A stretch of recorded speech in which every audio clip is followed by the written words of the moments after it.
guante, izugu izenarekin ezaguna dena daukagu. Marrikako surflari bat da, espezializatua dago olatu handiak hartzean. Ingeniaritza ikasketak egin zituen, ingurumen master bat dauka, eta gustuko du ingurumena zaintzea. Horregatik, hondartzak garbitzen ditu, zuhaitzak landatu eta loratzaileak sortzen ditu. Bizitza kalitateaz ere arduratzen da. David, barazkijalea da. Kaixo, David, eskerrik asko etortzeagatik. Gure kostaldeko ambasadore bezala aukeratu zaitugu, surflari ausarta eta gure kostetako zaintzailea zaretako. Orain galdera batzuk egingo dizkizugu, surfa, bidaiak, jaitzea, hondartzak eta bizitza pertsonalari buruzkoak. Barrikokoa eta surflari profesionala zara, txikitatik sopelako hondartza aritu zara. Horko surflariak ikustean interesatu zinen. Batez be, minakosin izan dana, zeni txikitatik minakosin egon naz, eta sopela ez nuen ezagutzen. Orduan minakosin izan ziren surflariak ikusi nuen, eta txikitatik kontxoleta, gero kontxo bategaz, itxasertzean balatu eta jolasten eta hartzen. Eta zenbat denbora ematen duzu bera? Egunero, hori horatuen arabera. Bidaian baldin banago, egun osoa horretan.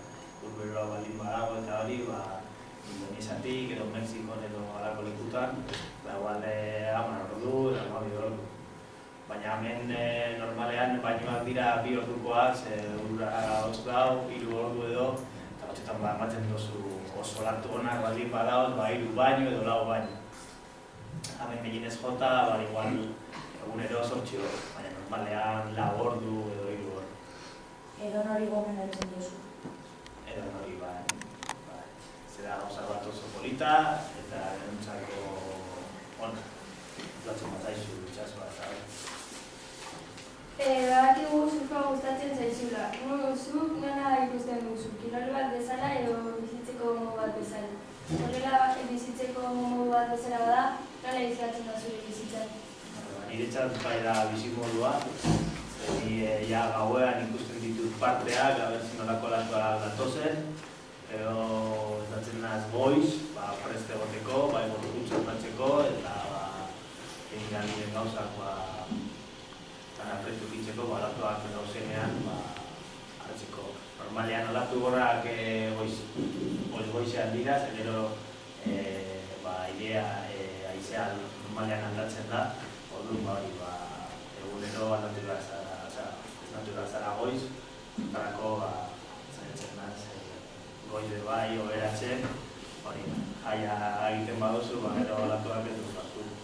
Olatuko duzu, baina gero, 12 edo guardian edo, eta olatu txarra, beteta, eta aize txarra, zorun,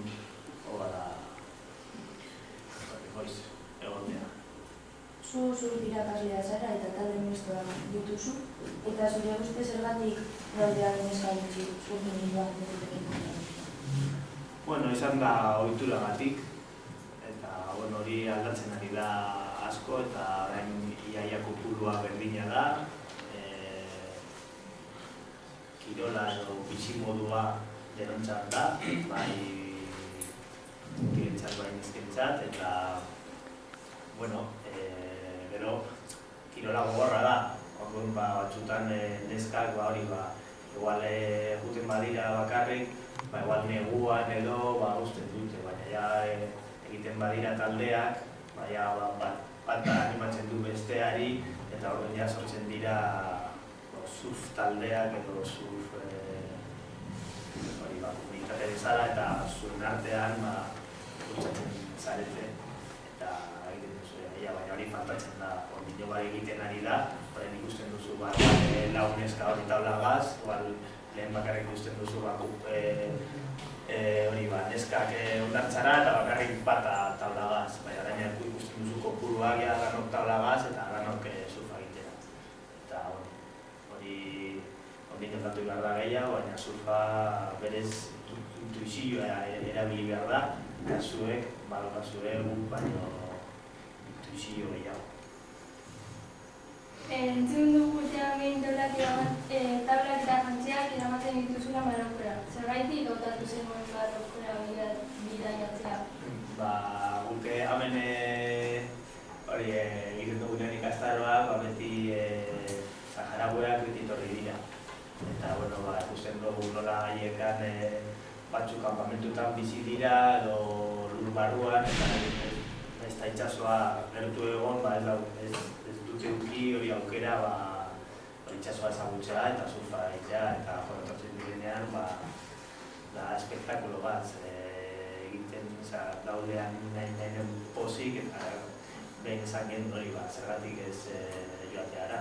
Eta gu geneukan material asko, hemen ez da erabiltzen traje zaharrak, taula zaharrak eta skeitak eta notarik eta ez genuen furgoneta bat eta ara joan.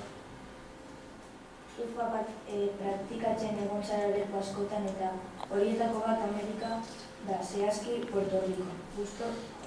Gustatu zitzaizun bidaia horretako jendea?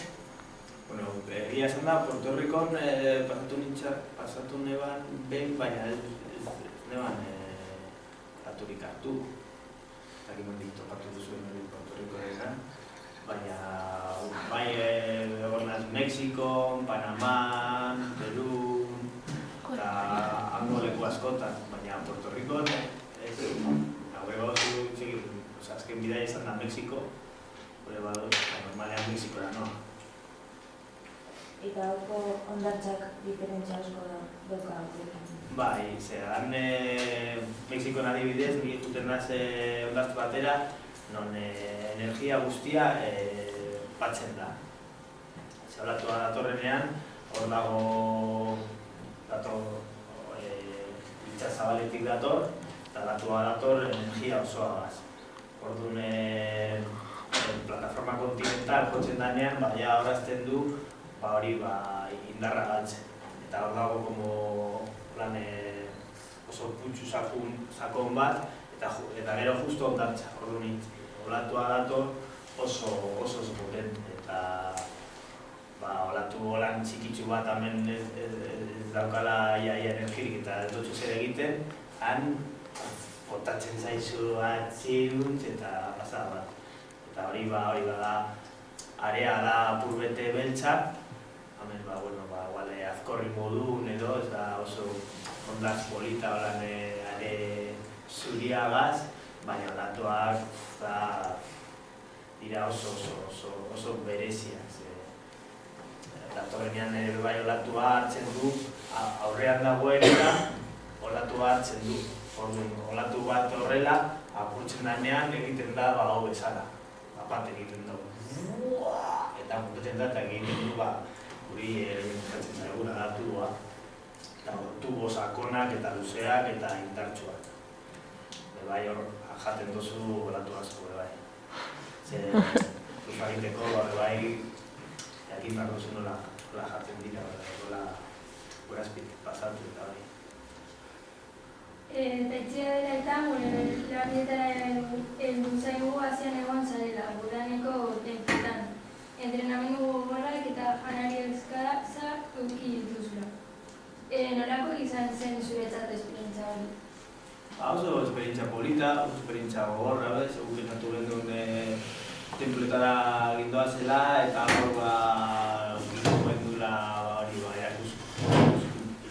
ikaskuntza bat oso altua eta hori eta berez egin genuena zen oso basikoa eta oso luzea.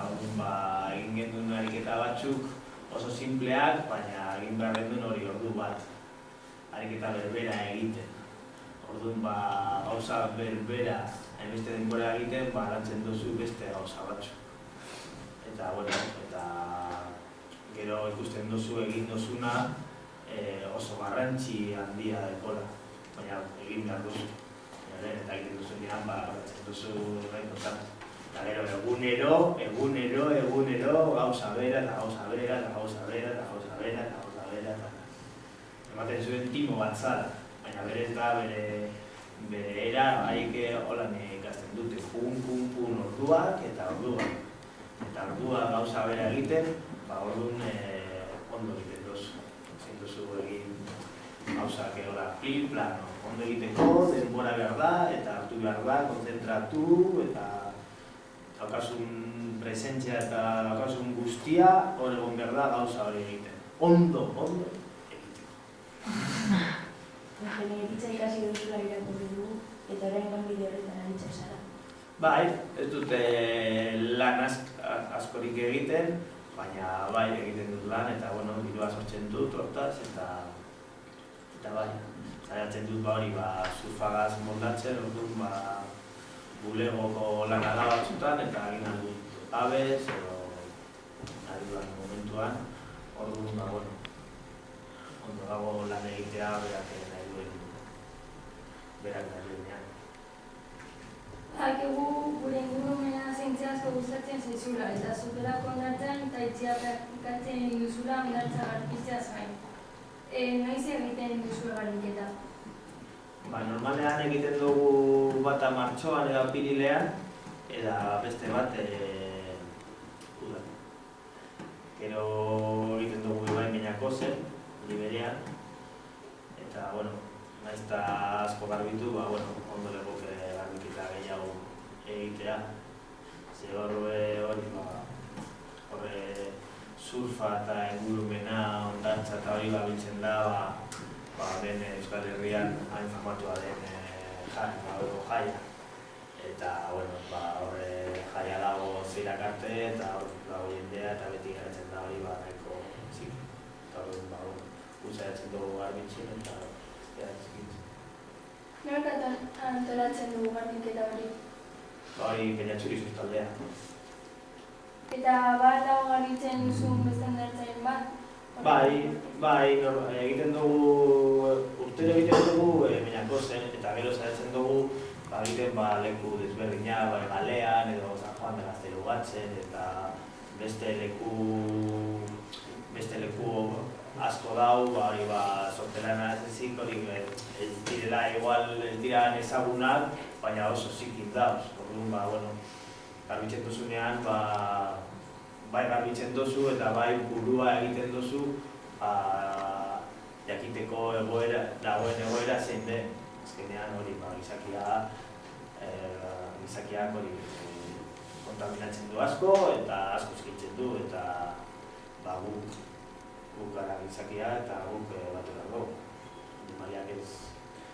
Animaliak jaten dut eta hori ezin duten garbitu burua, eta erabiltzen badugu, hori. Zer egiten duzu ingurumen zuzentzaren alde?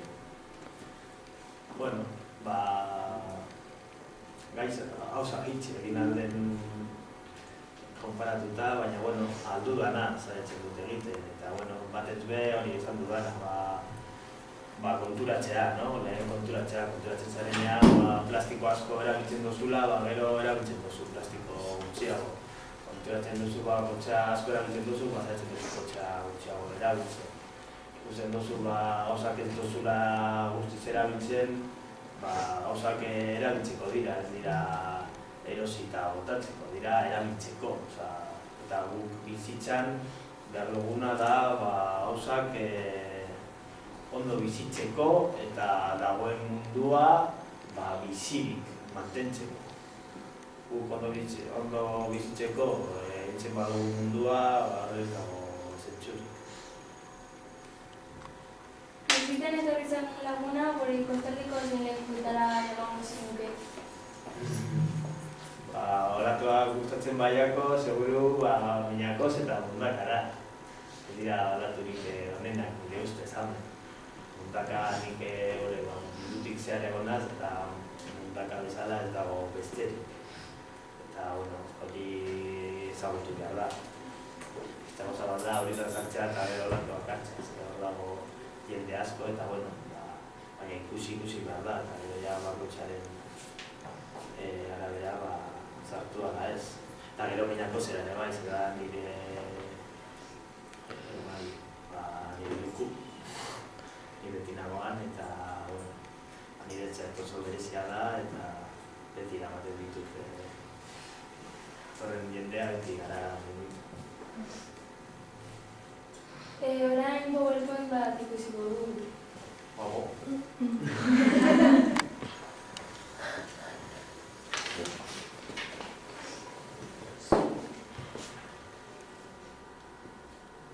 Oso profesionalak, zarete,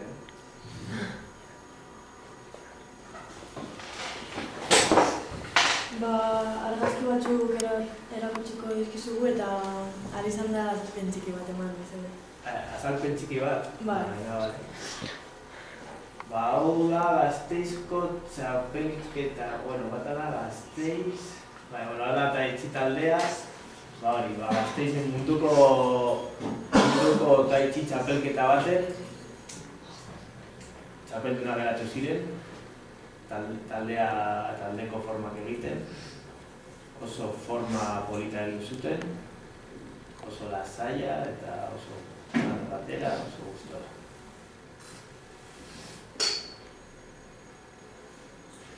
Eta hause Meñakor da, ezkerra dagoenean, da hori justo etxe azpian daudan kala bat. Eta hori olatu handiak agurtzen dira. Eta hori...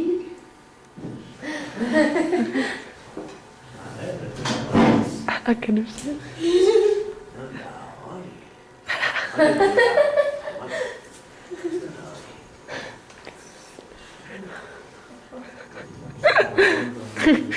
Ez dakit, ez dakit.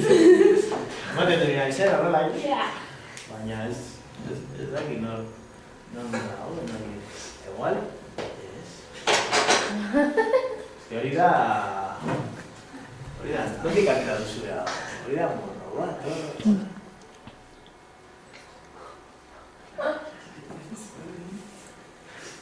ez dakit. Ez dakit nonde.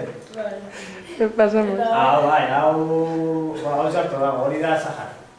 Hori da Maroko, hori Sahara. Zanfaia. Hori dago justu Fuerteventuraren aurrean. Lehen bazegoen itxasontxe bat, hori zegoela hori artean, eta kabut. Eta hori ondartzan, hori ikastaro bat ematen, han dago eskola bat, surfeko eskola bat, ez zukatela esebe, bakarrik taula bi, baina oso zaharrak eta gero guin surfeko taula. Eta eraman genuen hori trajeak eta taulak eta anutxik, eta jende oso jator. Eta hori da beste leku baten, hori ja barruan, hori laiunetik gertu, laiun da herri oso handia hori Saharan. Eta hori bakarrik ahontzak eta hori daukie, eta bizitzeko nahiko txungo daukie. Eta eraman genuen ropa eta zapatak eta lako gauza.